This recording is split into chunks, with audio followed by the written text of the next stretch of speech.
But first, the Supreme Court strikes down a handgun ban in Washington, D.C. The city's mayor says he is disappointed, and the city has to act quickly to change. The Fox 7 News Edge at 9 will be right back.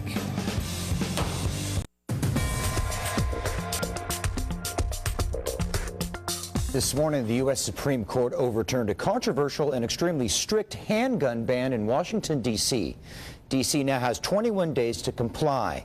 The mayor there has directed the police department to implement a registration process for lawful possession. Applicants, they'll be required to be fingerprinted, and they must be mentally competent. As mayor, although I am disappointed in the court's ruling and believe, as I said for the past year, that more handguns in the District of Columbia will only lead to more handgun violence, it is important to both respect the court's authority and then to act quickly. Also, the city's interim attorney general says this ruling doesn't mean people can begin openly carrying guns in the streets. He also says automatic weapons will not be eligible for registration. Meantime, leading gun control advocates criticize the ruling, saying people will be less safe because of it. The NRA says it plans to file lawsuits, though, to challenge similar gun laws in San Francisco and in Chicago.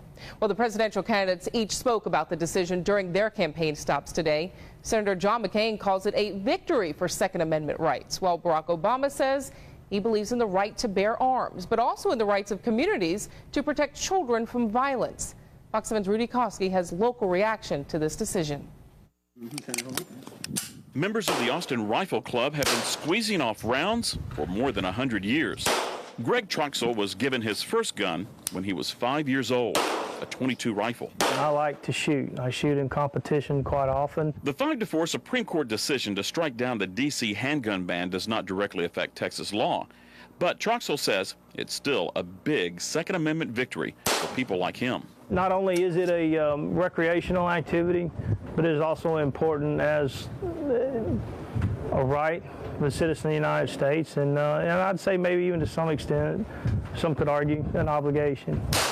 There are about 290,000 people in the state of Texas that have one of these. This is a concealed handgun license. In Travis County last year, about 2,000 permits were either issued or renewed. In Williamson County last year, that number was about 1,200. The Texas law that created the concealed handgun license was sponsored by a Southeast Texas state senator by the name of Jerry Patterson. I happen to believe that the Second Amendment can very well be the defender of the rest. Patterson is currently commissioner for the Texas General Land Office. He believes the Supreme Court ruling validates what was done by the Texas legislature a little more than 10 years ago. I think the debate now is going to be about, oh, how terrible this is going to be. It was the same debate that occurred in 1995 when I passed the concealed handgun law. Every editorial board in the state of Texas predicted blood in the streets, wild, wild west, shootouts at every four-way stop. None of that happened.